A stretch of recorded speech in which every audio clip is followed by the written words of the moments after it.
सोमनाथ के बाद राजकोट पहुंचे PM Modi. Vibrant Gujarat summit और 13 नए स्मार्ट इंडस्ट्रियल एस्टेट का उद्घाटन किया। कहा, भारत का विकास दुनिया के लिए नजीर बनकर उभरा।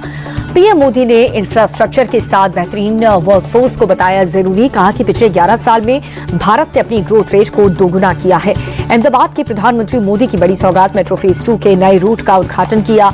रोड शो के दौरान पब्लिक का हुजूम उमड़ा। प्रधानमंत्री मोदी ने सोमनाथ मंदिर में पूजा अर्चना की। मंत्रोच्चार के साथ शिवलिंग का जलाभिषेक भी किया। गुजरात के गिर सोमनाथ में स्वाभिमान पर्व के दौरान शौर्य यात्रा निकाली गई। प्रधानमंत्री मोदी हुए शामिल। सीएम भूपेंद्र पटेल और डिप्टी सीएम हर्ष सिंघवी भी मौजूद रहे। शौर्य यात्रा में 108 घोड़े शामिल।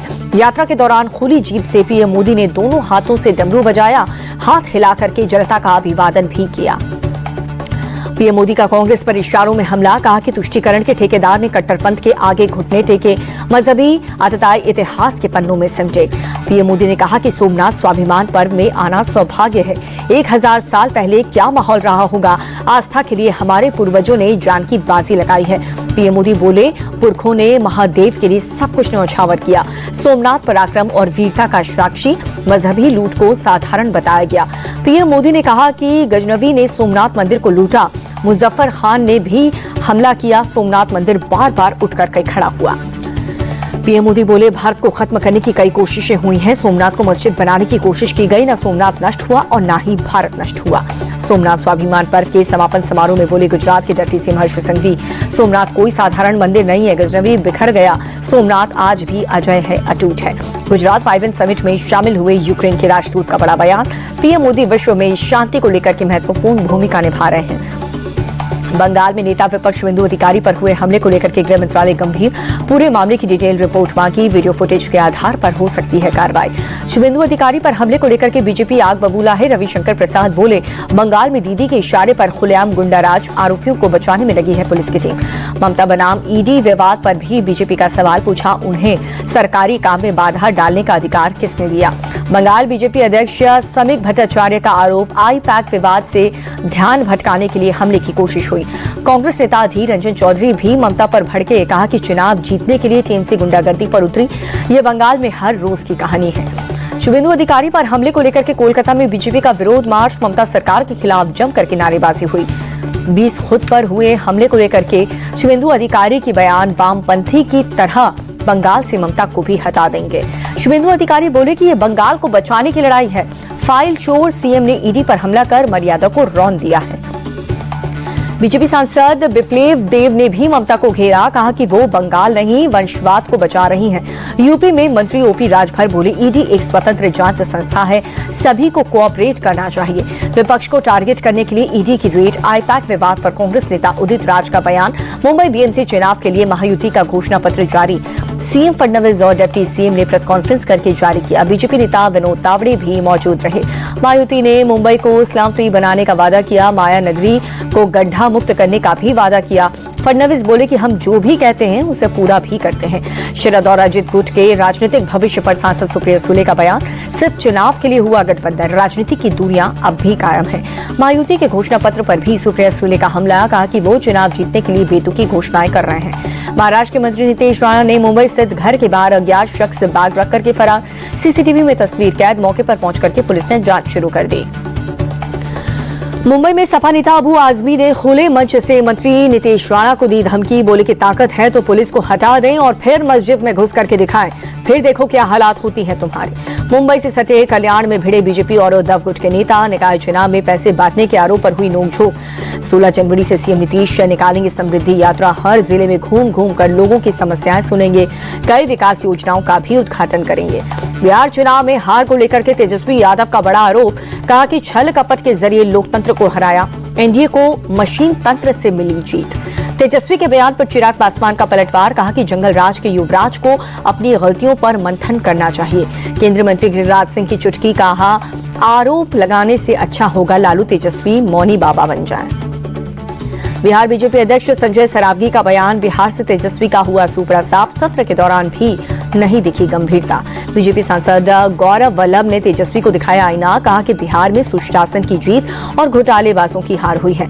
तमिलनाडु दौरे पर बीजेपी के कार्यकारिणी अध्यक्ष नितिन नवीन कोयम्बटूर के पेरूर मंदिर पहुंचे, पूजा अर्चना और दर्शन कर आशीर्वाद दिया। तिरुवनंतपुरम में अमित शाह का बड़ा बयान, केरल में बीजेपी की सरकार बनेगी, हमें अभी लंबा रास्ता तय करना है, केरल को देश विरोधी ताकतों से सुरक्षित करना है। दिल्ली में विकसित भारत यंग लीडर्स डायलॉग के दूसरे दिन लगा कलाकारों का जमावड़ा। कल प्रधानमंत्री मोदी 3000 युवाओं से संवाद करेंगे। कांग्रेस चेयरपर्सन सोनिया गांधी को अस्पताल से मिली छुट्टी, 5 जनवरी को सांस लेने में दिक्कत के चलते हुई थी भर्ती। गणतंत्र दिवस से पहले जम्मू कश्मीर में अलर्ट, कई इलाकों में बढ़ाई गई सुरक्षा, आने जाने वाली गाड़ियों की तलाश ले रहे हैं जवान। गोवा के सीएम प्रमोद सावंत ने सांकिलिम में लगाया जनता दरबार, लोगों की सुनी समस्याएं, अधिकारियों को समाधान के निर्देश दिए। सोशल मीडिया प्लेटफॉर्म एक्स ने अपनी गलती मानी, सरकारी सूत्रों के मुताबिक कंपनी ने कहा कि भारत के कानून के हिसाब से काम करेंगे, आगे से अश्लील तस्वीरों की अनुमति नहीं देंगे। असम सीएम हेमंता के हिंदू पीएम वाले बयान पर असदुद्दीन ओवैसी बोले कि ये देश सिर्फ एक समुदाय का नहीं है, किसी भी समुदाय का व्यक्ति भारत का पीएम बन सकता है, उनकी सोच बहुत छोटी है।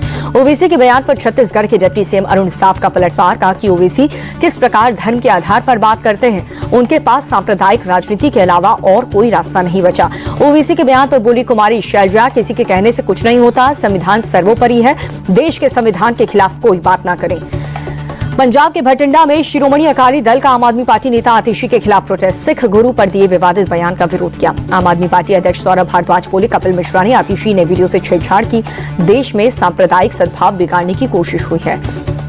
लुधियाना दौरे पर हरियाणा के सीएम नायब सिंह सैनी गुरुद्वारा चरण कमल साहिब पहुंचे, मत्था टेक करके अरदास भी की। संबलपुर का 25 नई इलेक्ट्रिक बसें मिली हैं। सीएम मोहन चरण मांझी ने बसों को हरी झंडी दिखा करके रवाना कर दिया। राजस्थान में आगामी बजट को लेकर के एक्शन में सीएम भजन लाल, स्कूली बच्चों और संस्थाओं से बातचीत करके फीडबैक मांगा गया। भोपाल में सीएम डॉक्टर मोहन यादव ने 1101 ट्रैक्टर्स को हरी झंडी दिखाई है। ट्रैक्टर चला करके रैली में शामिल हुए सीएम डॉक्टर मोहन यादव बोले, नए साल पर विकास की ओर बढ़ने का संकल्प, गरीब, महिला, युवा और किसानों पर हमारी सरकार का फोकस है। रायपुर में cosmo trend and build fair expo 2026, CM Vishnudeo Sai ने मोबाइल मेडिकल यूनिट का लोकार्पण किया। सीएम विष्णुदेव साय ने 25 बिजनेस वुमेन को सम्मानित किया, कहा कि रोटरी क्लब व्यापार के साथ सेवा का सशक्त उदाहरण है। यूपी में एसआईआर की ड्राफ्ट लिस्ट के बाद लखनऊ में बड़ा अभियान, लिस्ट में वेरिफिकेशन को लेकर के बीएलओज ने कैंप लगाए। देवरिया में मजार पर बुलडोजर एक्शन, सड़क किनारे बनी अवैध मजार को ढहा दिया गया। यूपी के आगरा में 38 बांग्लादेशी डिपोर्ट हुए हैं, अवैध रूप से भारत में रह रहे थे, जेल में सजा पूरी होने के बाद कड़ी सुरक्षा में वापस भेजा गया। यूपी के डिप्टी सीएम केशव प्रसाद मौर्य की गाड़ी से टकराई गाय, पूरी तरह से सुरक्षित है केशव मौर्य। आगरा में हत्या का आरोपी पुलिस मुठभेड़ में गिरफ्तार, बदमाशों के पैर में गोली लगी, एक तमंचा और जिंदा कारतूस बरामद। वाराणसी में अतिक्रमण के खिलाफ एक्शन तेज, दाल मंडी इलाके में अवैध निर्माण पर चला निगम का बुलडोजर। मेरठ में सपा नेताओं की पुलिस से भिड़ंत हुई, मां की हत्या के बाद बेटी के अपहरण से जुड़े मामले पर बवाल हुआ, पीड़ित परिवार से नहीं हो सकी सपा सांसद की मुलाकात। दिल्ली के तुर्कमान गेट हिंसा मामले में 2 और आरोपियों की गिरफ्तारी हुई, पुलिस ने अब तक कुल 18 आरोपियों को पकड़ लिया। दिल्ली में बीजेपी मुख्यालय के बाहर आम आदमी पार्टी का प्रदर्शन, मंत्री कपिल मिश्रा के इस्तीफे की मांग की जा रही है। केरल के पलक्कड़ से निष्कासित कांग्रेस विधायक का 14 दिन की न्यायिक हिरासत, यौन उत्पीड़न के तीसरे केस में हुई है गिरफ्तारी। उत्तराखंड के हल्द्वानी में प्रॉपर्टी विवाद को लेकर के किसान ने किया सुसाइड, होटल के कमरे में पत्नी और बच्चे के सामने खुद को गोली से उड़ा दी। तेलंगाना के वारंगल में किडनैपिंग रैकेट का पर्दाफाश, पुलिस ने गिरोह के 2 लोगों को पकड़ा, अपहरण किए, 5 बच्चों को भी सुरक्षित बचाया। बीकानेर में अंतर्राष्ट्रीय ऊंट उत्सव का आयोजन हुआ, रेगिस्तान के जहाज ऊंट के हैरतअंगेज करतब और नृत्य देख देशी विदेशी सैलानियों ने आनंद उठाया। जैसलमेर में अतिक्रमण के खिलाफ एक्शन तेज, अवैध निर्माण पर नगर निगम का बुलडोजर चला। हल्द्वानी विधायक सुमित हृदेश ने पीड़ित परिवार से मुलाकात की है, प्रशासन पर लगे आरोपों को लेकर के सीएम से जांच की मांग की। हल्द्वानी सुसाइड केस में एक्शन तेज, कुमाऊं रेंज के आईजी के नेतृत्व में होगी जांच, पुलिस मुख्यालय को रिपोर्ट सौंपने के निर्देश। बर्खास्त ट्रेनी आईएएस पूजा खेड़कर के पुणे वाले घर में हुई चोरी, नशीली दवाएं खिला करके आरोपी ने वारदात को दिया था अंजाम। इंदौर में नहीं थम रहा दूषित पानी से मौत का सियासी संग्राम, कांग्रेस कार्यकर्ताओं ने भागीरथपुरा इलाके में न्याय मोर्चा निकाला। कांग्रेस नेता दिग्विजय सिंह का एमपी सरकार पर अटैक, कहा कि इंदौर दूषित पानी के मामले में न्यायिक जांच होनी चाहिए। शिमला में आइस स्केटिंग रिंग बनी पर्यटकों की पहली पसंद, बड़ी संख्या में स्केटिंग करते हुए दिखे बच्चे। राजस्थान के माउंट आबू में शीतलहर का कहर, कई जगहों पर देखने को मिली बर्फ की पतली चादर। यूपी के आगरा में शीतलहर का प्रकोप जारी है। कोहरा छाने से धुंधला नजर आया ताजमहल। घने कोहरे और शीतलहर के कारण यूपी सरकार का बड़ा फैसला, नर्सरी से 8वीं क्लास तक के सभी स्कूल 15 जनवरी तक रहेंगे बंद। उज्जैन के महाकालेश्वर मंदिर पहुंची एक्ट्रेस शिल्पा शेट्टी, भस्म आरती में शामिल होकर के बाबा का आशीर्वाद लिया।